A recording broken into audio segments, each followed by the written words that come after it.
आप सभी को जय मसीह की। मैं रिकेश्वर चक्रवर्ती आप सभी का स्वागत करता हूं हमारे इस चैनल ग्रेस एरा में। जैसे कि हम सीख रहे थे पिछले दिनों में कि विकासवाद कैसे हमारी इस समय में कैसे काम करता है। हमने जाना कि विकासवाद क्या है, ये हमारी शिक्षा प्रणाली में कैसे कार्य करता है और ये किस तरीके से हमारी मसीही शिक्षा को प्रभावित करता है। इस तरीके से हमने पिछले वीडियोस में जाना कि हम किस तरीके से इस चीज़ के, इस विकासवाद के चंगुल में फंसते जा रहे हैं।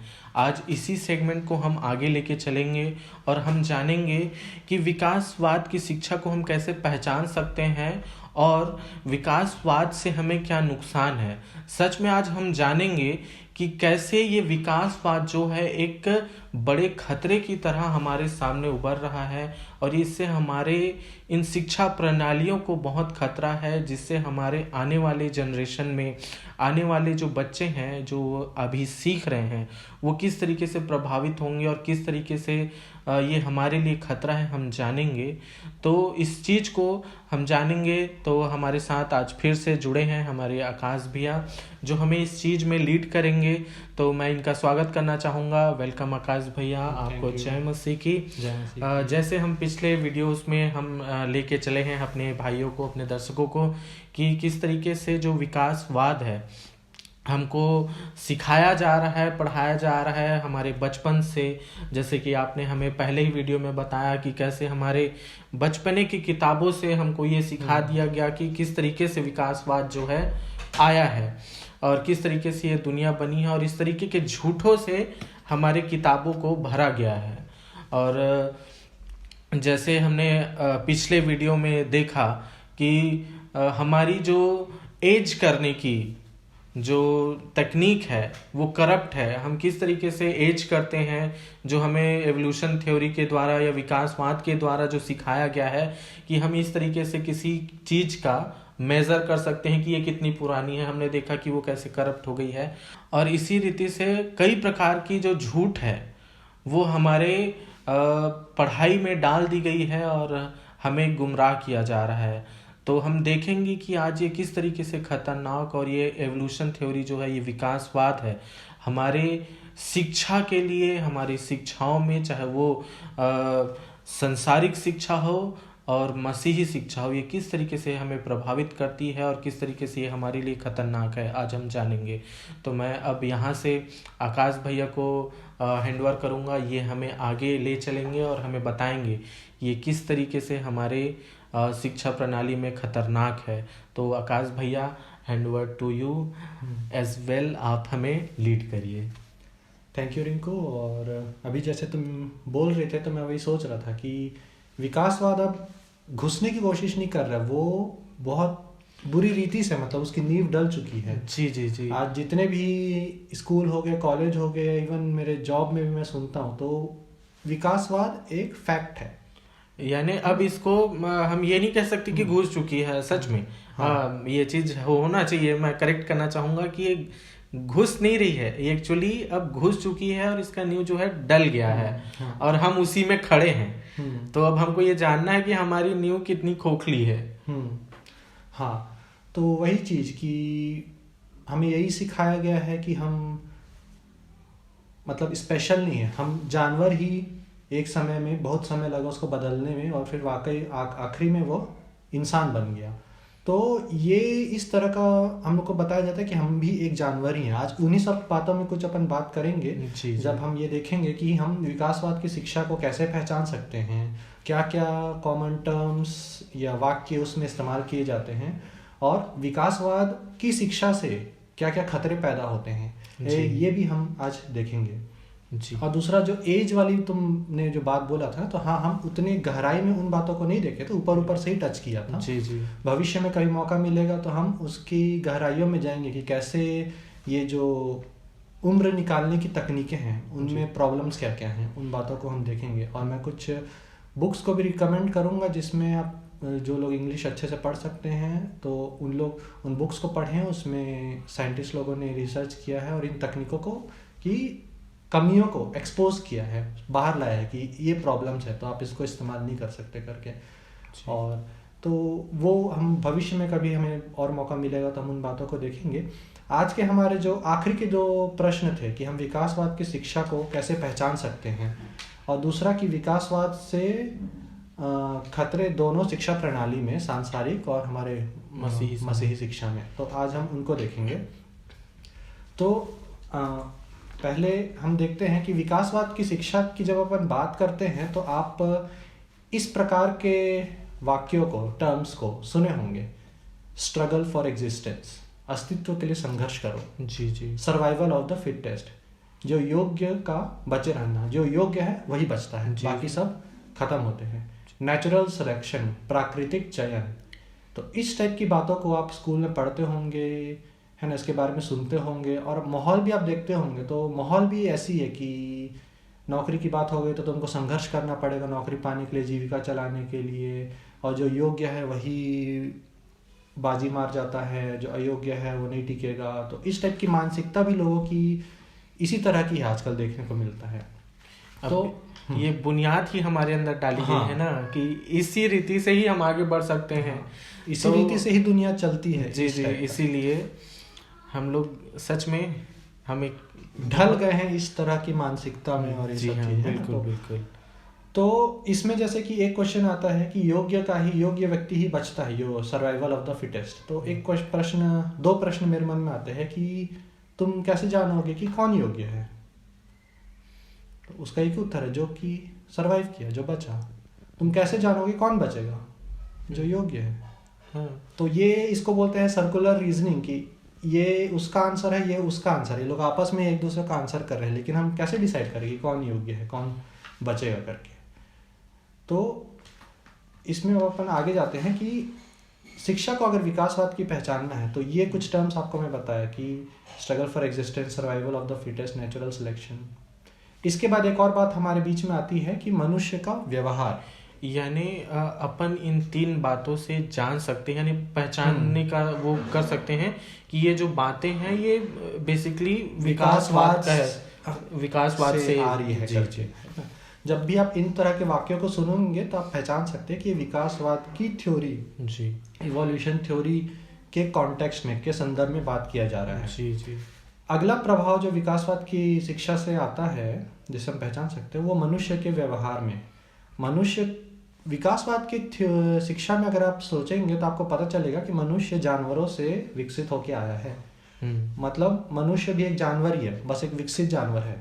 उसका कोई, क्या बोलेंगे, अनंत प्राण, एक आत्मा, अनंत काल के लिए जीवित रहने वाली एक आत्मा उसके अंदर नहीं है, वो भी एक जानवर ही है।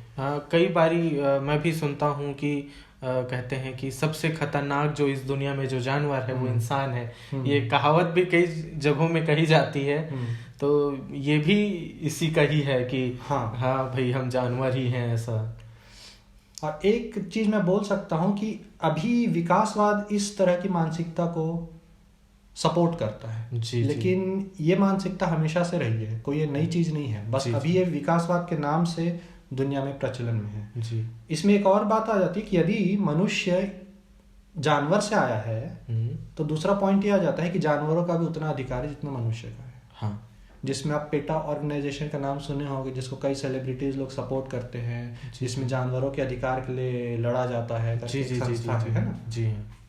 तो ये विकासवाद की शिक्षा मतलब इस तरह की सोच को वो बढ़ावा देती है, सपोर्ट करती है। और हम लोग अगर सिर्फ विकासवाद की शिक्षा को जानेंगे तो हमें ये सब जो मूवमेंट है, ये सब जो स्टेप लिया जा रहा है ना, ये हमें सही लगेगा कि हाँ, जानवरों का भी अधिकार होना चाहिए, मनुष्य अत्याचार नहीं कर सकता जानवरों पे। और इसी रीति से जो मूवीज भी हैं जो आजकल के बच्चों को दिखाई जाती है कि कुत्ते बात कर रहे हैं, कुत्ते की फैमिली है और वो जो है अपनी सर्वाइवल के लिए लड़ रहे हैं, इस तरीके से मतलब कहीं ना कहीं वो अपना इस चीज को डाल के लोगों के मन में और भी इस चीज को दृढ़ता से बैठाया जा रहा है कि जानवरों का भी उतना ही अधिकार है जितना मनुष्यों का है ना।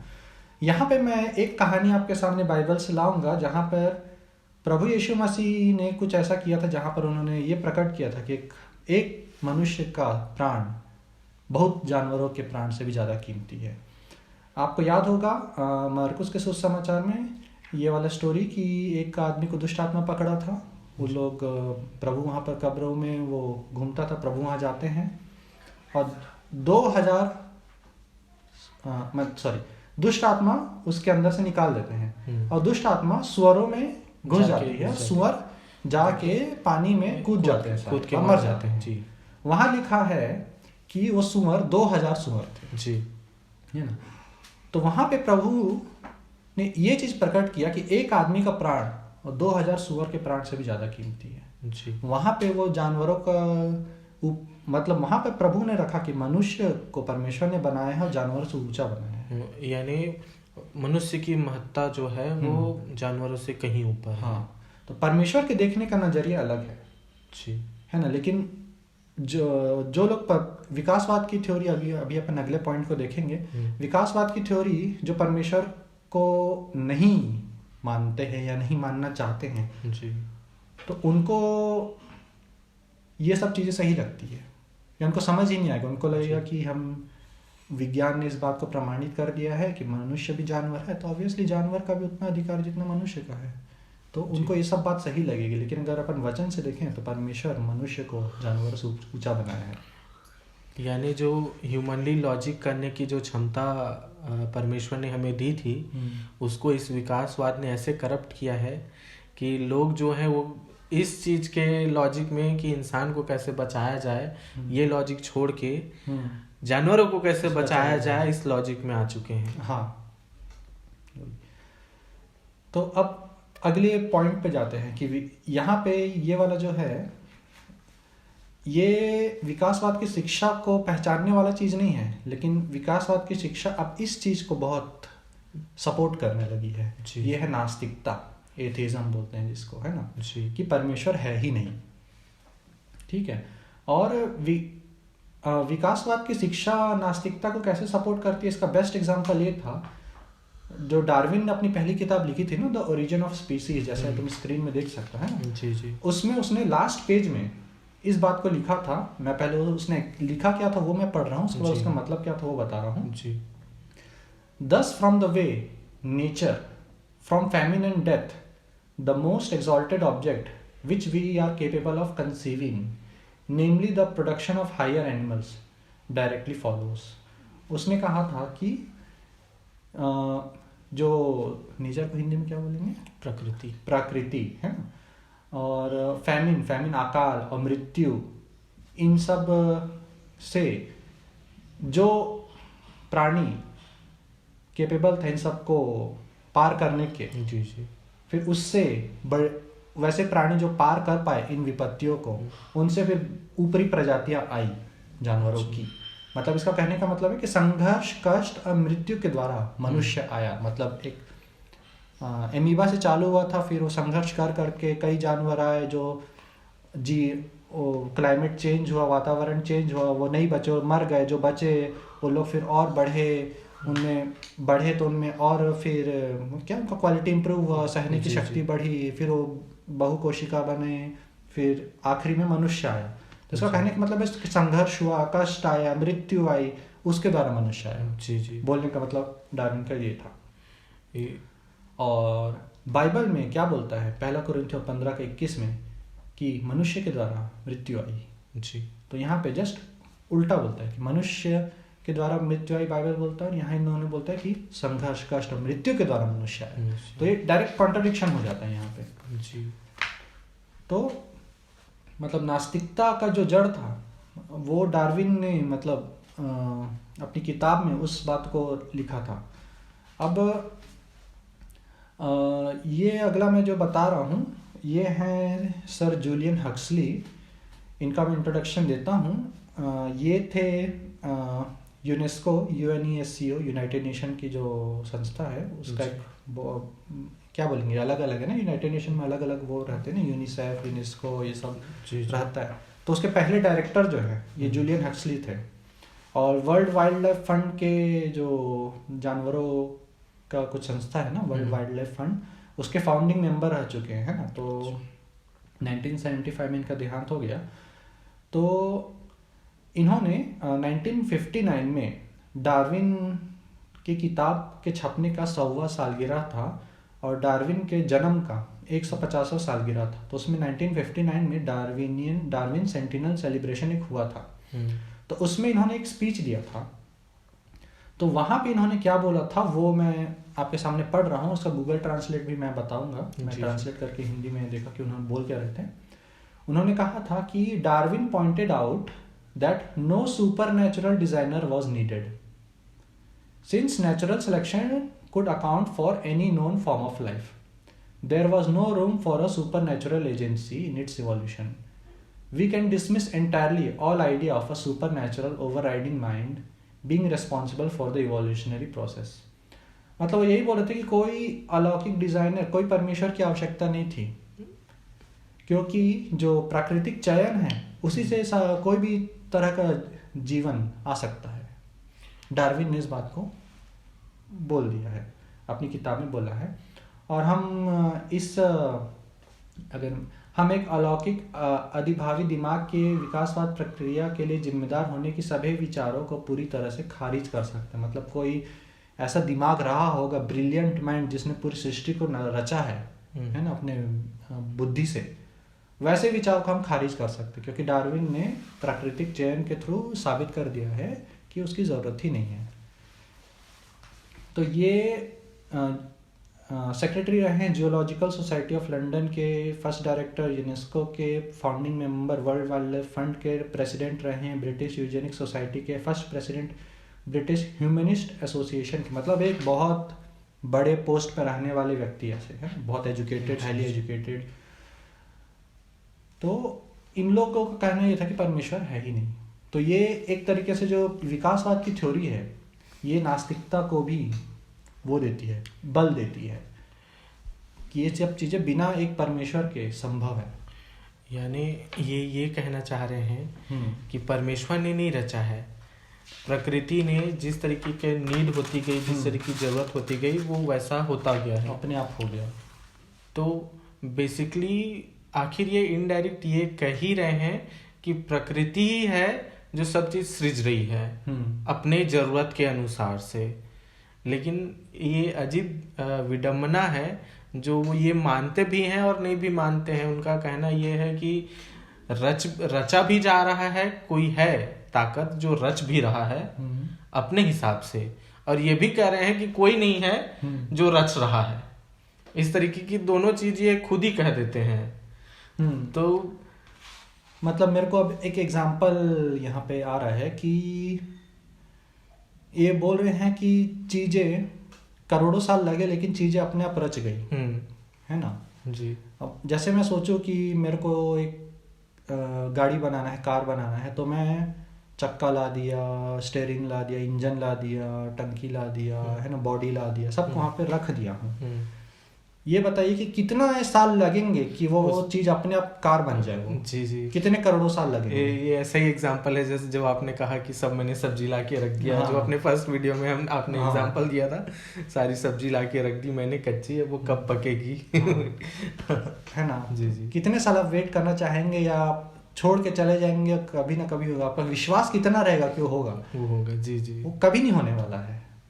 लेकिन यहाँ पे वही, जब तक आप उस चीज़ को डिज़ाइन नहीं करोगे, एक माइंड चाहिए उस चीज़ को डिज़ाइन करने के लिए, उस खाने को बनाने के लिए, तब वो चीज़ अस्तित्व में आती है। जी। तो इनका कहना है कि ये चीज़ें जो उस प्राकृतिक चयन को मैं थोड़ा सा एक्सप्लेन करता हूँ। प्राकृतिक चयन में ऐसा है कि एक पॉपुलेशन है, एक जनसंख्या है, मान लो जानवरों की, अपन कुत्ते का ले लेते हैं,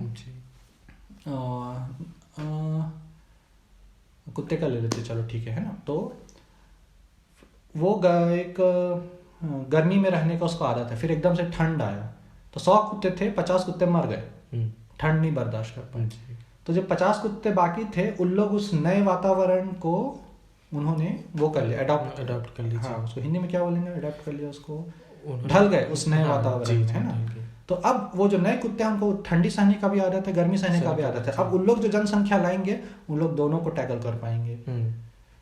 फिर उसके बाद कुछ और बदलाव आएगा प्रकृति में, फिर उसमें से जो लोग बचेंगे वो लोग तीसरे पड़ाव को पार करेंगे।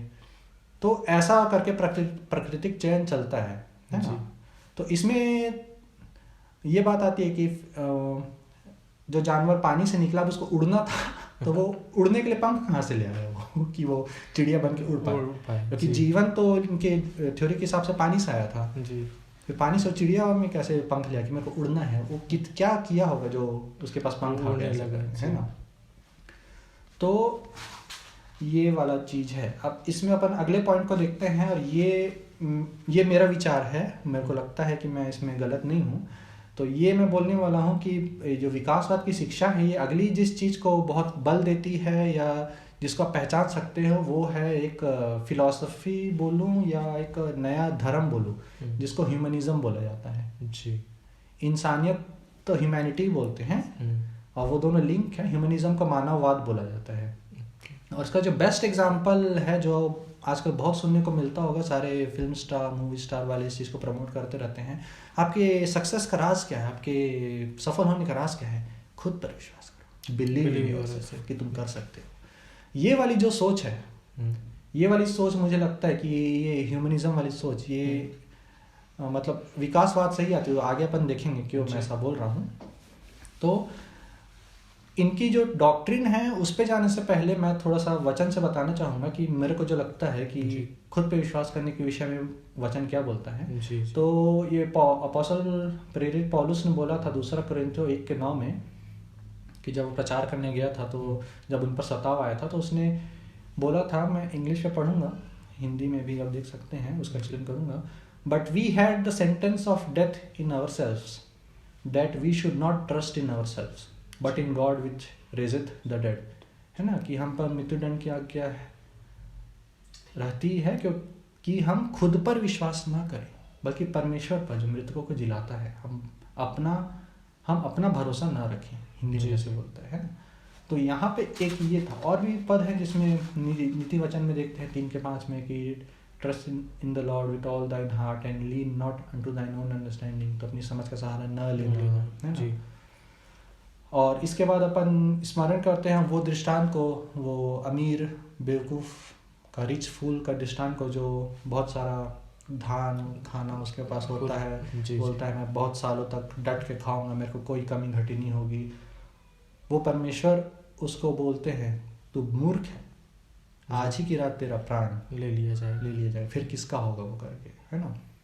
और इस विषय में याकूब भी बोलता है अपने पत्र में, है ना, कि आज या कल हम किसी और नगर में जाकर वहाँ 1 वर्ष बिताएंगे और व्यापार करेंगे, लाभ कमाएंगे, और यह नहीं जानते कि कल क्या होगा। जी, तेरा जीवन ही क्या है, तू तो भाप के समान है जो थोड़ी देर दिखाई देता है फिर लोप हो जाती है ना। जी। और आखिरी में आगे बोलता है कि पर अब तुम अपने डिंग मारने पर घमंड करते हो, ऐसा सब घमंड बुरा होता है। But now you rejoice in your boasting, all such rejoicing is evil. वैसा टाइप का डींग मारना कि मेरे को कुछ नहीं होगा, मैं अपने बल पे हर चीज़ कर लूँगा, ये ठीक नहीं है। जी। परमेश्वर को एक्नॉलेज नहीं करते हैं, और हम ही सब कुछ है, हमें ही हर चीज़ करना है बोल के उन लोग अपने पर भरोसा करके जीवन जीते हैं, है ना। तो वो सब चीज़ें मतलब बुरा है, बाइबल बोलता है। और वैसे लोगों को मेरे को लगता है कि परमेश्वर कुछ समय तक ठीक है तो जी ला अपने हिसाब से, वैसे जीने देते हैं, है ना। लेकिन परमेश्वर की इच्छा ये कि हम उन पर भरोसा करके जिए, क्योंकि जैसा आप देखते हैं कि हमें प्रभु ने चेहरा दिया है ना। हम अपना चेहरा नहीं देख सकते, हम अब बॉडी देख पाते लेकिन खुद का चेहरा नहीं देख पाते, हम दूसरों का देख पाते हैं। तो मुझे ऐसा लगता है कि परमेश्वर एक इनडायरेक्टली ये चीज़ हमें सिखाना चाह रहे हैं कि हमें खुद को देख के नहीं जीना है ना, दूसरों की चिंता करनी है, दूसरों के बारे में भी सोचना है। जी। तो अब यहाँ पे ह्यूमनिज्म जो है, इसका ह्यूमनिस्ट मैनिफेस्टो करके इन लोग पब्लिश किए थे, तो 1973 ह्यूमनिस्ट मैनिफेस्टो सेकेंड, उसमें इन्होंने क्या मतलब कितने टेनेंट्स थे मैं भूल गया। टेनेंट्स मतलब जैसे हमारे में 10 कमांडमेंट्स होता है ना, 10 आज्ञा, वैसे इनके कुछ टेनेंट्स थे कि हम ये विश्वास करते हैं, ये हमारा स्टेटमेंट है। तो उन्होंने उसमें कुछ स्टेटमेंट में लिखा था, वो मैं यहाँ पे पढ़ने वाला हूँ, उसका मतलब क्या वो यहाँ पे बताता हूँ। एज नॉन थीस्ट मतलब नास्तिक, है ना। थीस्ट मतलब आस्तिक होता है, जो आस्था रखता है। नॉन थीस्ट या एथीस्ट नास्तिक। As non theist we begin with humans not God, nature, not duty. But we can discover no divine purpose or providence for the human species. While there is much that we do not know, humans are responsible for what we are or will become. No deity will save us. We must save ourselves. ये यहाँ पर यही बोल रहे हैं कि हम मनुष्य से शुरू, एज नास्तिक की तरह एक ह्यूमनिस्ट मानववाद वाला व्यक्ति, एक नास्तिक की तरह हम मनुष्य से शुरू करते हैं, परमेश्वर से नहीं, प्रकृति से, और हिंदी में क्या बोल रहा है ये, प्रकृति से, कर्तव्य से नहीं, है ना, कि और बोलता है कि मनुष्य जाति के लिए कोई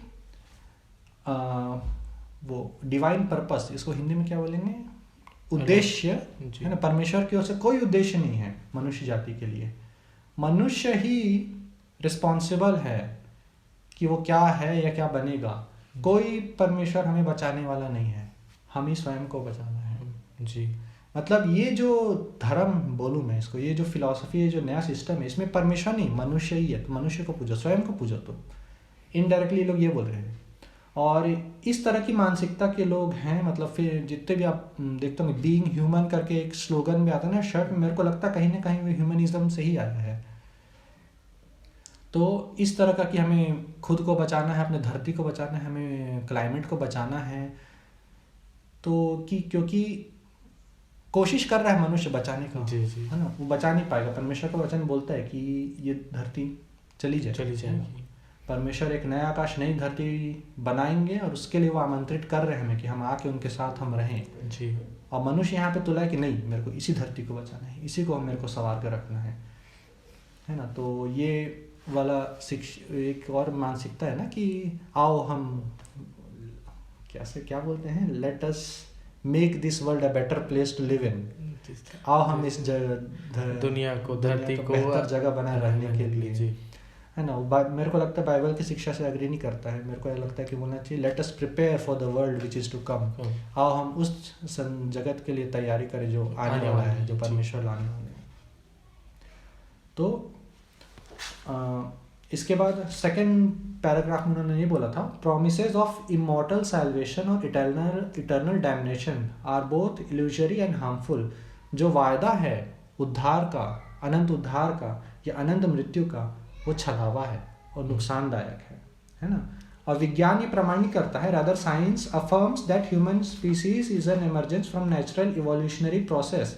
विकासवाद यहाँ पर आ रहा है ना। विज्ञान ये कंफर्म करता है कि मनुष्य जाति जो आई है वो विकासवाद की क्या शक्तियों का उद्भव है ना, उससे आया है। There is no credible evidence that life survives the death of the body. कोई सबूत नहीं है कि मृत्यु के बाद भी जीवन है, इनका ये मानना है। और ये वाली जो मानसिकता है, शिक्षा है, और जो लोग ह्यूमनिस्ट बोलते हैं, इन सब को भी एक सपोर्ट देने का काम विकासवाद करता है। तो एक और कोटेशन अपन देख लेते हैं। ये ह्यूमनिस्ट नाम की किताब थी, उसके बैक कवर में, जैसे बैक साइड में लिखा रहता है ना, कोई लिखा रहता अपना मैसेज, उसमें लॉयड मोरेन करके है, उन्होंने लिखा था, humanism is centred in humanity. जो मानववाद है वो इंसानियत पे केंद्रित है, as the pinnacle of evolution, जो कि विकासवाद का पिनेकल है। पिनेकल मतलब जो चरम सीमा होती है ना, एकदम टॉप पोजीशन है ना, विकासवाद का एकदम टॉप पोजीशन है ना। Rejecting all together the concept of transcendent creator, और जो कॉन्सेप्ट है एक सृष्टिकर्ता परमेश्वर का, उस कॉन्सेप्ट को ही रिजेक्ट त्यागना, वो है ही नहीं करके। मतलब ह्यूमनिज्म मानववाद की जो बात हो रही है वो इंसानियत पर केंद्रित है, और परमेश्वर नाम की चीज वहां पर आती ही नहीं है। Humanism does not include the idea of a god. मानववाद परमेश्वर को मानता ही नहीं है जी। And is considered a philosophy rather than a religion. और इससे एक मानसिकता, फिलोसफी को क्या बोलेंगे अपन, है ना, धर्म नहीं, ये एक मानसिकता फिलोसफी टाइप का चीज माना जाता है। लेकिन बोला जाए तो ये भी एक धर्म है, एक नया धर्म आ गया जिसमें मनुष्य तुम अपने आप को पूजो, कोई परमेश्वर की जरूरत नहीं है। तो ये ह्यूमनिज्म की बात होगी। तो विकासवाद की शिक्षा को हम कैसे पहचाने, तो आप देख सकते हो कि ये बातें आप डेली लाइफ में सुनते होगे, देखते होगे, ये फैला हुआ है। आज मैंने कुछ बातों को हाईलाइट किया कि survival of the fittest, struggle for existence, natural selection, नास्तिकता और तुम्हारा मानववाद, ह्यूमनिज्म, ये सब चीज़ें से आप अपने चारों ओर देख रहे हो तो आप जान सकते हो कि ये सब विकासवाद, क्योंकि अब हमारी शिक्षा प्रणाली में बहुत गहराई तक घुस के बैठ चुका है कि अब इसे फैक्ट माना जाता है, लोग इसको चैलेंज ही नहीं करते हैं, है ना। तो इससे ऊपर में अब घर बनाना शुरू हो गया। तो ये सब आप देख सकते हैं जो बढ़ रहे हैं, ये सब विकासवाद के, इनको अब सपोर्ट करने का काम कर रहा है ये। जी जी। तो अब अपन आते हैं अपने सेकंड क्वेश्चन की ओर कि विकासवाद से खतरे क्या हैं शिक्षा प्रणाली में, सांसारिक और परमेश्वर के वचन के अनुसार में। तो सांसारिक शिक्षा प्रणाली में विकासवाद के खतरे का बेस्ट एग्जाम्पल है हिटलर। जो हिटलर ने किया वो विकासवाद की शिक्षा का जो सबसे बोला जाए बेस्ट एग्जाम्पल दिया है कि विकासवाद की शिक्षा से क्या नुकसान हो सकता है, वो हिटलर ने किया है। आपको पता होगा हिटलर के बारे में हर कोई जानता है, हिटलर की वजह से वर्ल्ड वॉर 2 हुआ था जी। लेकिन आपको जितने लोग को नहीं मालूम है उनके लिए मैं बता रहा हूँ कि हिटलर ने एक और काम किया था विश्व युद्ध कराने के अलावा, और वो था कि उसने लगभग 70 लाख यहूदियों को मार डाला था विकासवाद की शिक्षा के कारण। विकासवाद की शिक्षा क्या बताती है कि आपको जीवित रहने के लिए स्ट्रगल करने की ज़रूरत है, और जो वो है योग्य है वही सरवाइव करता है जी। और बेहतर पीढ़ी को, है ना, मतलब आपको बेहतर जाति को आगे बढ़ाना है तो जो तुच्छ जाति है, नीचे की जाति, उसको मरना होगा। क्योंकि अगर आप बेहतर जाति का मिलाप आप तुच्छ जाति से कराते हो तो बेहतर प्रजाति नहीं निकलेगा। जी जी, है ना, बेहतर का बेहतर से मेल होगा तभी बेहतर चीज निकलेगी, है ना। तो जब तक तुच्छ जीवित है, नीची जाति जीवित है, उसको अगर ऐसा खतरा पैदा ना हो कि बेहतर और नीची जाति का मेल हो, तो बेहतर है कि नीची जाति को खत्म कर दो, तभी तो बेहतर जाति आगे बढ़ेगी, फिर उससे और बेहतर निकलेगा। यानी आप ही पहले चुनाव कर लो कि कौन बेहतर है कौन नहीं है। हाँ। और जो बेहतर नहीं है उसको मार डालो। हाँ, अपनी सोच के हिसाब से। हाँ, तो विकासवाद की थ्योरी ऐसी काम करती है कि अगर प्रगति करना है तो जो बेकार होते जा रहे हैं उसको मरना होगा, और जो बेहतर है उसी को आगे बढ़ना होगा। जी जी। तो हिटलर का सोच में यही था।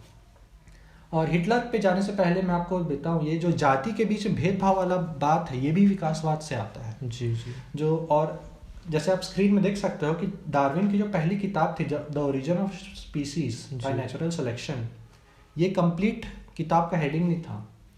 उस कंप्लीट किताब का हेडिंग में नीचे आता है और the preservation of favoured races in the struggle for life.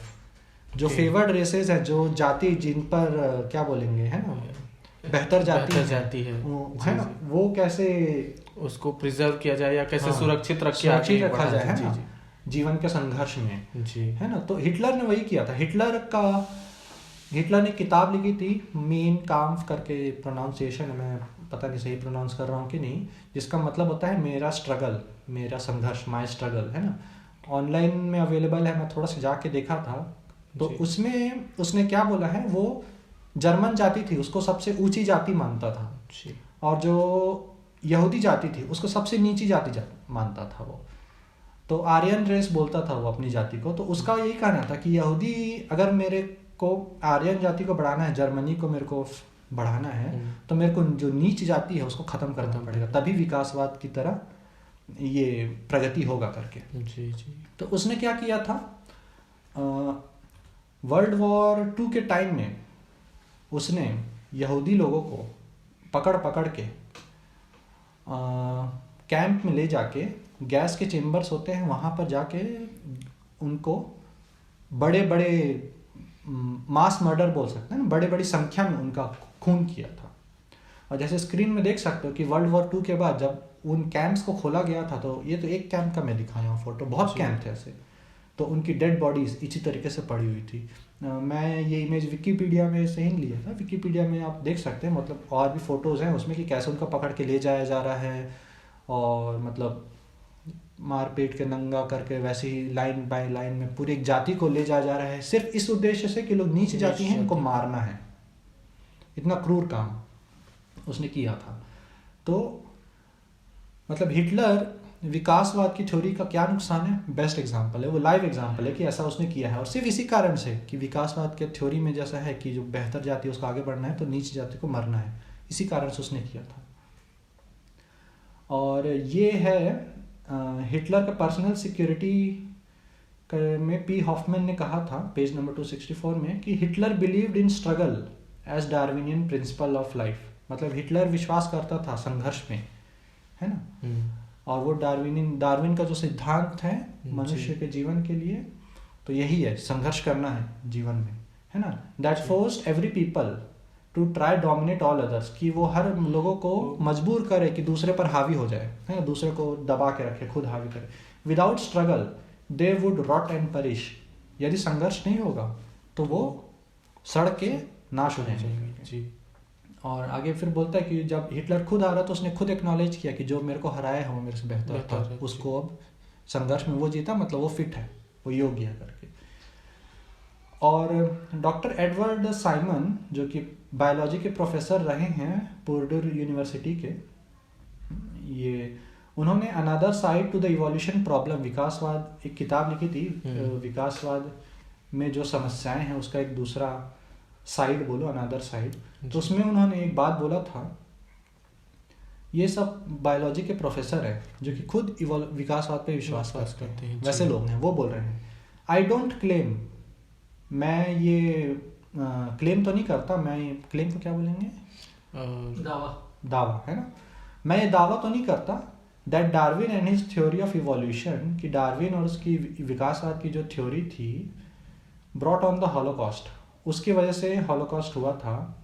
But I can not deny, लेकिन मैं इनकार नहीं कर सकता, that the theory of evolution, की जो विकासवाद की थ्योरी है, and the atheism it engendered, और जो नास्तिकता उसने पैदा की, led to the moral climate that made Holocaust possible, उसके कारण से एक वातावरण बना जिससे हॉलोकॉस्ट जो हुआ था वो संभव हुआ जी। मतलब एक्नॉलेज कर रहे हैं कि विकासवाद की थ्योरी और जो नास्तिकता उससे निकली, उस वजह से ये सब हुआ था, मास मर्डर जो यहूदियों का हुआ था करके। तो विकासवाद की थ्योरी ही वही है ना कि मृत्यु जरूरी है विकास करने के लिए, जो कि बाइबल का कॉन्ट्रडिक्शन है। बाइबल बोलता है कि मृत्यु दुश्मन है, एनिमी है, जिसको परमेश्वर आखिरी में हराने वाले हैं।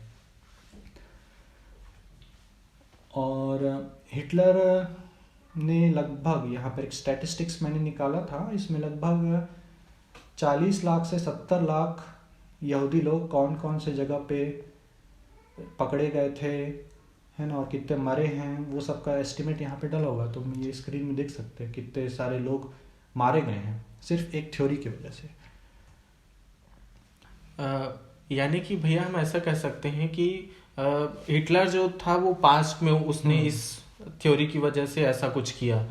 तो हम इसको ऐसे भी ले सकते हैं ना कि जो कई देश हैं, कई देश नहीं कहूंगा मैं, लगभग सारे देश हैं जो आज के डेट पे मार्स पे जाना चाहते हैं, ये कह के कि ये पृथ्वी जो है अब रहने लायक नहीं है, अब हम जो है नया जो तैयारी करेंगे, हम मार्स में चले जाएंगे या किसी और ग्रह में जाके हम इस रीति से रहेंगे, और जो वहां जा सकता है, यानी जो हर कोई तो नहीं जा पाएगा, जी जो अपने आप को मानता है कि मैं फिट हूँ, जाने लायक हूँ, यानी कि वहां जाने के लिए फिट हूँ, और वो ये सोचता है कि जो अच्छे हैं और हम मनुष्य को बचा सकते हैं, है ना, जो हम वो ये सोचते हैं कि हम मनुष्य को बचा लेंगे और जो फिट हैं और हम उनको ले जाके दूसरी जगह बसा देंगे, है ना।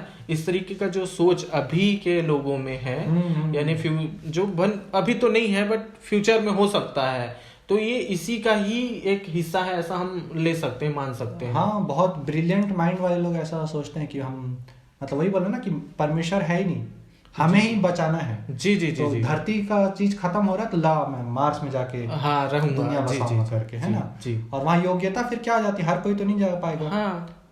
अब गरीब को तो, जिसके पास पैसा है वही जाएगा, है ना, गरीब जो नहीं है उसको छोड़ो, ही धरती पे मरेगा वो। यानी समय के हिसाब से जो चीजें हैं वो सर्वाइवर से, यानी मनुष्य के कैपेबिलिटी से हट के अब पैसे की कैपेबिलिटी की तरफ भी चली जा रही है। हम ऐसा भी देख सकते हैं। यानी इंसानियत जो है वो धीरे धीरे, या कहा जाए तो परमेश्वर ने जिस उद्देश्य से इंसान को सृजा था उसको छोड़कर जो है वो पूंजीवाद है या पैसा जो जिसके पास सबसे ज्यादा पैसा है वही फिट है, इस तरीके का भी एक सिनेरियो आता जा रहा है। हाँ। और अगर अपन वचन पढ़ें तो धरती को कुछ नहीं होने वाला है। जी जी जी, वो तो नहीं हो कुछ नहीं होने वाला जी जी। तो हम जी ठीक है, बहुत अच्छा एग्जाम्पल ये आया मन में जी। तो अब हम आगे देखते हैं। एक जो अगला सेक्शन में इसमें छूना चाह रहा था कि खतरों में, तो एक खतरा जो अभी हम प्रेजेंट प्रॉब्लम जिसको मैं बोलूँ है वो है अबॉर्शन। अब तो इसका लॉजिक, इसके पीछे क्या कारण दिया जाता है कि लोग करा सकते हैं ये, कि लोग सोचते हैं कि जब तक वो बच्चा का जन्म नहीं हुआ है वो मनुष्य है ही नहीं, उसमें जान है ही नहीं, वो फीटस है, वो मांस का लोथड़ा है, उसको मारा जा सकता है करके जी।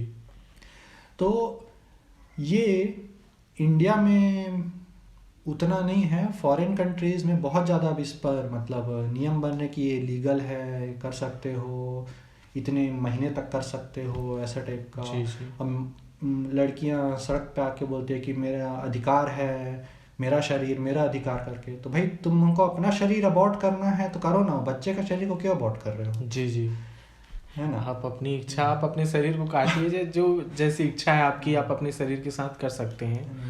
जो सरकारें जो जिस तरीके का नियम बनाई है कि हमारा जो अधिकार है उसके तहत, लेकिन एक और जान की हत्या करना वो तो जान है ना। तो यहाँ पे कुछ बाइबल के वचन से मैं रखना चाह रहा था कि बाइबल क्या बोलता है कि जो बच्चा होता है वो जब कंसीव होता है तभी वह एक नया जान होता है करके। तो ये अय्यूब की किताब में एक एग्जांपल मुझे मिला था जिसमें अय्यूब ये बोलता है 3 अध्याय का 3 पद में, Let the day perish wherein I was born, and the night in which it was said, There is a man-child conceived.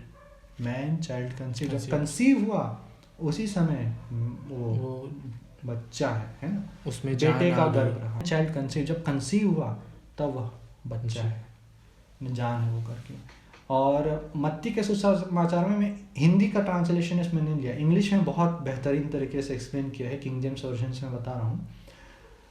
मत्ती का अध्याय जब मरियम के यीशु मसीह जब मरियम के गर्भ में थे तो उस टाइम का है। Now the birth of Jesus Christ was on this wise, when as his mother Mary was espoused to Joseph, before they came together, she was found with child of the Holy Ghost. Child था पवित्र आत्मा से।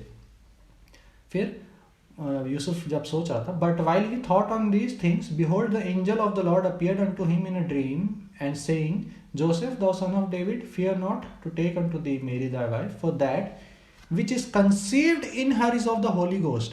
तो पहले बोलता है कि she was with child of the Holy Ghost, second में बोलता है जो कंसीव हुआ है उसके अंदर में होली गोस्ट है, पवित्र आत्मा से है जी। तो कंसेप्शन के टाइम में ही वह नया जीवन है ना। और जो यशायाह की भविष्यवाणी से बोलता है, अब before behold a virgin shall be with child, है ना, कुंवारी एक बच्चे के साथ होगी। तो जब वो पेट के अंदर गर्भ में है वो एक नया जान है जी, है ना। तो आप अगर अबॉर्ट कर रहे हो तो आप उसकी हत्या कर रहे हो जी जी। और ये चीज़ अबॉर्शन आजकल बहुत ज़्यादा हो रहा है और लोग उसको जान नहीं है बोल के, मतलब मैं जो फोटो लगा रहा था ना, फोटो को पहली बार देखा, कार्टून ही लगा, लेकिन एकदम मेरे को अनकंफर्टेबल फील हो रहा था कि ऐसा टाइप का फोटो, मतलब एक कैंची, एक छोटे से बच्चे को एक कैंची काटने वाला है करके, तो बहुत बेकार, मतलब भयानक रहता है। हिंदी में गर्भवती लिखा है, गर्भवती से क्लियर नहीं होता है जी। इंग्लिश में मेरे को बहुत अच्छा लगा कि इसमें जिस तरीके से लिखा है। तो एबॉर्शन एक बहुत बड़ा प्रॉब्लम है, मतलब परमेश्वर अबॉर्शन के अगेंस्ट में मैं तो बोलूँ, है ना, वो एक जान है, आप उसका जीवन नहीं ले सकते हैं। आप व्यभिचार से दूर रखें, परमेश्वर पे भरोसा करें, परमेश्वर आपको एक बेहतरीन जीवन साथी देगा, आप उनसे मांगेंगे तो आप दूसरे रिश्ते में न फंसें। इसके बाद अगला चीज़ है, इसको मैं स्लाइड में नहीं रखा हूँ, बस मैं हाईलाइट कर रहा हूँ। विकासवाद कम्युनिज्म को भी प्रोत्साहन देते, कम्युनिस्ट गवर्नमेंट जो होती है ना, वो उसमें नास्तिकता ही प्रचलन में रहता है उस तरह की सरकार में, तो कम्युनिज्म को भी सपोर्ट करता है। और कम्युनिज्म को मैं उसमें इसलिए मेंशन किया क्योंकि मेरा जहाँ तक मानना है कि जो आखिर की जो विश्व सरकार होगी जिसको मसीह विरोधी शासन करेगा वो एक कम्युनिस्ट गवर्नमेंट होगी, हर चीज़ गवर्नमेंट के कंट्रोल में होगा करके। और विकासवाद मुझे लगता है कि उस गवर्नमेंट का जो फिलॉसफी बोलो या जो है उसमें मतलब वो की प्लेयर रहेगा, है जी जी। महत्वपूर्ण हिस्सा रहेगा विकासवाद। इसके बाद एक और पॉइंट में ये डाला कि मैं चिल्ड्रंस नॉलेज बैंक जिस किताब का मैं इस्तेमाल कर रहा था उसमें मैं आपको बता रहा था ना कि बच्चों की किताब में ऐसा ऐसा चीज़ें लिखा है करके। तो एक चीज़ मुझे अजीब सी चीज़ ये मिली कि नए एडिशन में एक फेमस पीपल का सेक्शन है जी। तो मैं फेमस पीपल जो दुनिया में आज तक रहे हैं तो कौन कौन है करके मैं देख रहा था, तो मैं उसका लिस्ट ले आया हूँ क्योंकि दिखाना आपको ज़रूरी था। फेमस पीपल में सबसे पहला नाम है चार्ल्स डार्विन का।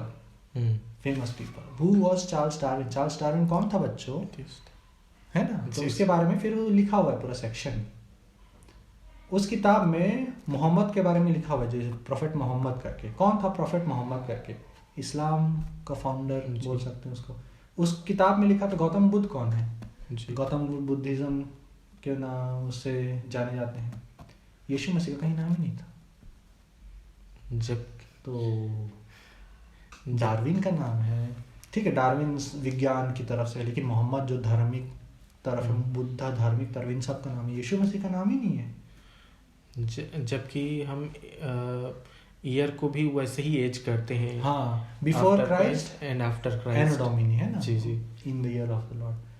तो अगली चीज मैं वही लाया हूँ जो भी तुम बोले, बिफोर क्राइस्ट और एनो डोमिनी को, है ना? जी जी। तो आजकल उसको भी बदला जा रहा है। बिफोर क्राइस्ट BC जी जी, कब BCE बोला जाता है, एनो डोमिनी को CE बोला जाता है, जिसका मतलब होता है BCE का होता है बिफोर कॉमन एरा और कॉमन एरा। तो अब जैसे बोलेंगे कि नेबुकदनेस्सर कब यहूदा पे अटैक किया था, है ना? तो 638 BC बोलते हैं ना, बिफोर क्राइस्ट। तो अब बोलेंगे 600 ईयर्स बोल रहा हूँ, मेरे को एग्जैक्ट ईयर याद नहीं आ रहा है। तो आप बोलेंगे 600 बिफोर कॉमन एरा, BCE, है ना? जी। फिर बोलेंगे कि कोई एक और इधर कर लो, रोमन एम्पायर कब गिरा, नहीं, जेरूसलम पर कब अटैक हुआ था, है ना? 70 AD पहले बोलते थे ना ये। अब बोलेंगे 70 कॉमन एरा। तो अब मतलब हर जगह तुम देखोगे कि जो यीशु मसीह की तरफ इंडिकेट करने वाली चीजें हैं वो हटाई जा रही है, वो धीरे धीरे सरकार ली जा रही है। नहीं जरूरत है। क्रिसमस को भी आजकल फॉरेन कंट्रीज में हॉलीडे सीजन के नाम से जाना जाता है, क्रिसमस के नाम से नहीं जाना जाता। हमने चर्च में तो देखा था कि क्रिसमस कैसे सैंटा क्लॉज और क्रिसमस ट्री, इन बातों के बारे में चर्चा होती है, यीशु मसीह के बारे में चर्चा नहीं होती है। लेकिन ये बात भी है कि अब क्रिसमस जैसे 25 तारीख आती है तो हैप्पी हॉलीडेज बोला जाता है, हैप्पी क्रिसमस कई जगहों पे आजकल नहीं यूज़ किया जाता है। तो बच्चों की किताब में अब यीशु मसीह को हटाया जा रहा है ना? तो और डार्विन को सबसे पहले रखा गया। बेटा देखो, डार्विन विकासवाद, यानी हमारे आने वाले बच्चों को ये पता ही नहीं चलेगा कि यीशु मसीह कौन थे। हाँ, इस तरीके का न्यू जो हमारा निकट भविष्य जो आ रहा है, जो हमारे बच्चे होंगे वो स्कूल्स में या कॉलेजेस में ये जानेंगे ही नहीं कि यीशु मसीह कौन थे। हाँ, या क्या थे, उनका हिस्टोरिकल फैक्ट ही नहीं होगा। और इस तरीके से यीशु मसीह का नाम जो है वो हटा दिया जाएगा। और ये वाला चीज़ के बारे में बाइबल एक चीज़ बोलता है, ये मैं यहाँ पे रखा हूँ, पहला यूहन्ना 4:3 में। इंग्लिश में बहुत अच्छा लिखा है, हिंदी में गड़बड़ लिखा है जी। इंग्लिश में ऐसा लिखा है कि and every spirit that confesseth not that Jesus Christ is come in the flesh is not of God. Yeshu Masih flesh में अगर नहीं आए हैं, ऐसा अगर कोई नहीं मानता है तो परमेश्वर की ओर से नहीं है जी। तो हिंदी में लिखा है यीशु को नहीं मानता, और इंग्लिश में लिखा है कि यीशु मसीह शरीर में आए हैं, ऐसा नहीं मानता है। तो शरीर में ऐसे एक मैं ये चीज़ ये पकड़ता हूँ कि वो वाकई में पृथ्वी में आए थे। जी जी, है ना? इस बात को मानना। और बाइबल बोलता है कि जो ऐसा है that is the spirit of anti Christ, वो मसीह विरोधी की आत्मा है जी। तो वैसी ही चीज़ें आजकल मतलब देखने को मिल रही है कि यीशु मसीह एक देवता होगा लेकिन उसका हिस्टोरी में कोई अस्तित्व ही नहीं था, इस टाइप का चीज़ है। और सारे जो सबूत हैं यीशु मसीह के, मतलब बाइबल के बाहर के सबूत धीरे धीरे मिटाए जा रहे हैं कि लोग न जाने उनके बारे में। तो इस तरह का मतलब माहौल यहाँ पे क्रिएट हो रहा है। जी जी। तो इसलिए मैं इस सेक्शन को डाला था फेमस पीपल। मैं देखना चाह रहा था कि यीशु मसीह का नाम बच्चों की किताब में है कि नहीं, तो है ही नहीं, है ना। बाकी रिलीजियस लीडर्स का है लेकिन प्रभु का नाम नहीं है, तो ये मुझे लगा कि यहाँ पे रखना चाहिए। और ये बात मेरे को खटकता भी था कि कभी कहीं मौका मिले कि मैं BC-AD को कैसे बदला जा रहा है उसको मैं बता पाऊँ, तो आज अच्छा मौका मिला तो इस बात को मैं रख पाया। हाँ, अब हम आते हैं, अभी तक अपन सांसारिक रीति से देख रहे थे, अब अपन मसीही शिक्षा की एंगल से देखेंगे। तो कुछ पॉइंट्स को मैं यहाँ रखूँगा, और भी बातें रखी जा सकती है लेकिन मैं कुछ पॉइंट्स को यहाँ रखूँगा। तो पहला तो ये है कि बाइबल की शिक्षा क्या बोलती है कि मनुष्य जो है वो एक जानवर से आया हुआ प्राणी नहीं है जी। परमेश्वर ने उसको अपने स्वरूप अपनी समानता में बनाया है। और अगर अपन गहराई में जाए तो मनुष्य को ही अधिकार दिया है कि वो मसीह के द्वारा परमेश्वर का वारिस बन सके, है ना। और किसी को मुझे नहीं लगता कि ऐसा अधिकार, ऐसा प्रिविलेज को हिंदी में क्या बोलते हैं, ऐसा सौभाग्य है ना, नहीं मिला है, ठीक है। और दूसरा ये है, विकासवाद बोलता है कि परमेश्वर ने कुछ नहीं बनाया है, सब चीज़ें अपने आप बन गई। और बाइबल ये बोलता है कि परमेश्वर ने सब चीज़ों की वस्तु यीशु मसीह के द्वारा की है। इफिसियों 3:9 में, ये हिंदी ट्रांसलेशन में यीशु मसीह के द्वारा की है वाला पार्ट गायब है ना, वो दिक्कत है। किंग जेम्स वर्जन में ये चीज़ पाया जाता है, ये मैं आपके सामने पढ़ देता हूँ। And to make all man see what is the fellowship of the mystery which from the beginning of the world hath been hid in God, who created all things by Jesus Christ। Bible बोलता है कि परमेश्वर ने हर सब चीज़ों की वस्तु यीशु मसीह के द्वारा की है। तो अपन ये भी देख सकते हैं, जैसे यूहन्ना रचित सुसमाचार के पहले अध्याय में सब आदि में वचन था, वचन परमेश्वर के संग था, परमेश्वर और वचन के द्वारा ही हर एक चीज़ों की सृष्टि की गई। तो उस वर्ष के थ्रू भी हम जान सकते हैं कि वचन हम सब मसीही जानते हैं कि वचन हम मसीह को ही मानते हैं, यीशु मसीह को ही वचन कहा गया है। तो इस आधार पे हम ये मान सकते हैं कि सारी चीज़ों की सृष्टि जो है वो यीशु मसीह के द्वारा ही हुई है। जी, ये वाला पद मतलब एकदम क्लियरली बोलता है, इसलिए मेरे को बहुत अच्छा लगता है, है ना। और शायद मैं सेंटेंस गलत बोला, मेरे को ऐसा लगा सब चीज़ों की सृष्टि यीशु मसीह के द्वारा की है, वो मैं करेक्ट कर रहा हूँ, है ना। जल्दी में वो कुछ और शब्द निकल गया, तो ठीक है। तो मतलब यीशु मसीह को बाइबल सृष्टिकर्ता के रूप में मतलब रखती है वहाँ, है ना। और यहाँ पे बोलता है कि यीशु मसीह ने कुछ नहीं किया है, विकासवाद ये बोलता है सब चीज़ें अपने आप आई हैं करके। ये क्लियर खतरा है मसीही फैमिली में बच्चों को, है। सच में भैया, ये जो चीज़ें हैं जो आज मैं देख रहा हूँ या जो मैं आज सुन रहा हूँ, और सच में हमारे भाइयों के लिए भी ये जानने, हमारे जो क्रिश्चियन पेरेंट जो देख रहे हैं, सच में ये किसी और के लिए खतरे की घंटी हो ना हो या खतरा हो ना हो, हम मसीही लोगों के लिए, ख़ास तौर पे पेरेंट्स के लिए ये बहुत बड़ा खतरा होने जा रहा है कि आपके बच्चों को यीशु मसीह के बारे में पता ही नहीं चलेगा स्कूलों में, और वो घर में आके हमसे कहेंगे, आपसे कहेंगे कि ये जो बाइबल है वो सच है कि नहीं। आपके इस विश्वास पे जो हम जो करते हैं, इसी पे सबसे बड़ा आघात किया जा रहा है कि यीशु का नाम ही जो है वो बच्चों की किताब से हटाया जा रहा है, जबकि यही एक शुरुआत होती है जहाँ पे लोगों को ये सिखाया जाता है कि यीशु कौन थे, महात्मा गांधी कौन थे, इस तरीके के हिस्टोरिकल जो कैरेक्टर्स हैं वो बताए जाते हैं। अब अगर उन जगहों में बच्चों को ये बताया ही ना जाए कि यीशु करके कोई व्यक्ति थे जो इस दुनिया में आए थे और उन्होंने इस चीज़ की शुरुआत की थी, तो उनको पता भी नहीं चलेगा और हम बच्चों से डील नहीं कर पाएंगे उस समय में, क्योंकि उस समय तक विकासवाद जो है और ये जो जिस तरीके के लोग अभी आ रहे हैं अस्तित्व में और जिस तरीके की ये शिक्षाएं बढ़ रही हैं, हम अपने बच्चों के साथ डील करने में बहुत प्रॉब्लम फेस करेंगे। और यही हमारी सबसे बड़ी खतरे की घंटी है, डेंजर है हमारे लाइफ में विकासवाद को लेकर।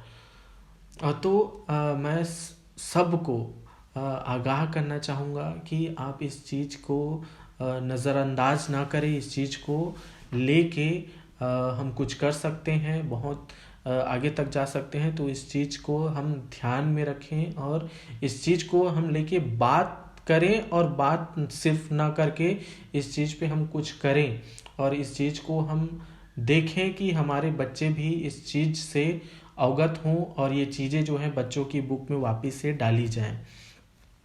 ये हम करें, ऐसा मुझे लगता है। और बहुत सारी चीज़ें हैं जो हमें जाननी चाहिए, जैसे आप अभी बता रहे हैं भैया, और भी चीज़ें हैं जो हमें सीखनी चाहिए, जाननी चाहिए। तो हमें सच में ज़रूरत है और भी। तो भैया आप और आगे हमें एक लास्ट पॉइंट में टच करने वाला हूँ जी कि जी हम यहाँ पे क्लोज करेंगे।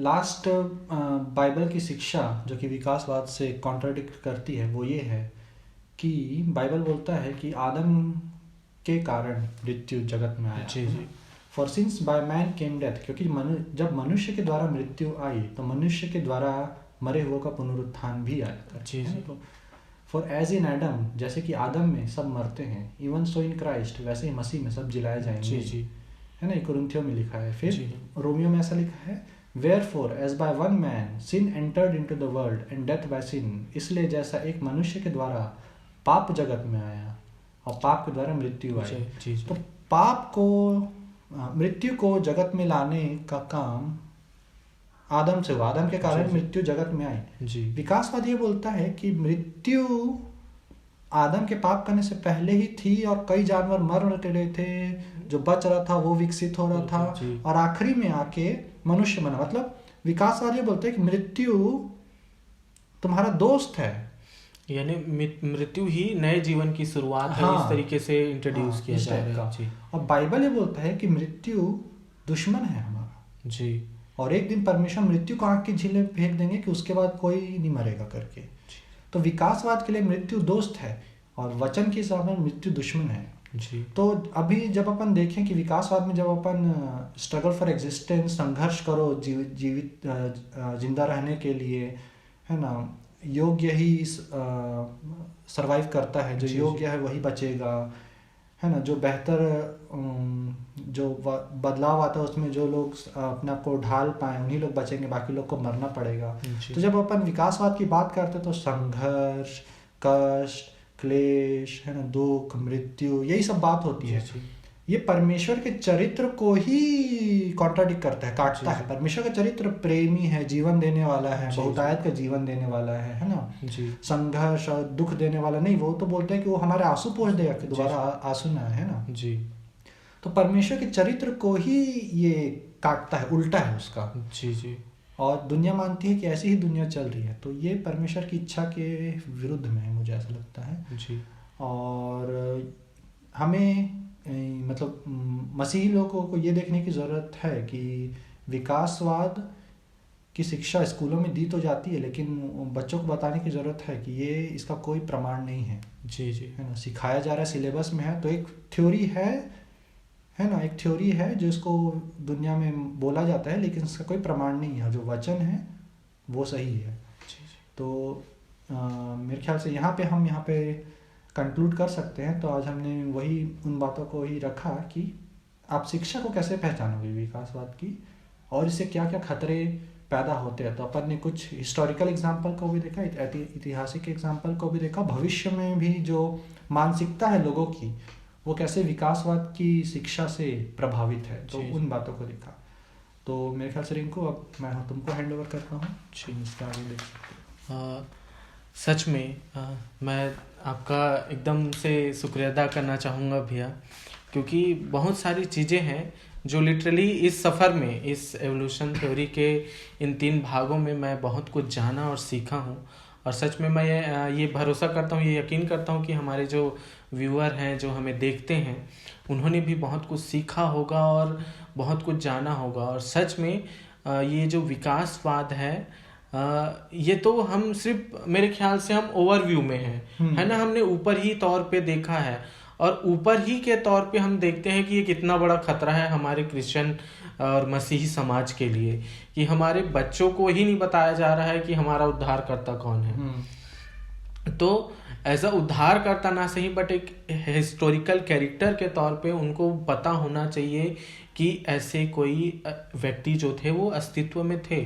सच में भैया ये हमारे लिए, सच में लिटरली ये हमारे लिए बहुत बड़ी खतरे की घंटी है। और सबसे बड़ा डेंजर जो शिक्षा प्रणाली में ये जो हो रहा है कि हर जगहों से यीशु मसीह का नाम हटाया जा रहा है, ये सबसे बड़े खतरे की घंटी है। और ये सबसे बड़ा खतरा है हम विश्वासियों के लिए, हम मसीहियों के लिए। और सच में आज के इस सफ़र तक के लिए मैं एकदम एक्साइटेड था। और सच में आज जब हम कंक्लूड कर रहे हैं इन सारी बातों को, तो मुझे, बट हम इस रीति से और भी बने रहेंगे, आगे हम और भी चीज़ों को लेके आएंगे। आप हमारे साथ बने रहें और भी ऐसे कंटेंट्स के लिए। और अगर आपके पास कोई प्रार्थना निवेदन है या आप और भी इस रिगार्डिंग इन बातों को और भी कुछ जानना चाहते हैं, तो आप उन्हें कमेंट में बता सकते हैं, कह सकते हैं। और आप हमारे साथ जुड़े रह सकते हैं। आप सभी को हम इसी के साथ, हम दोनों भाइयों की तरफ से आप सभी को जय मसीह की। जय मसीह।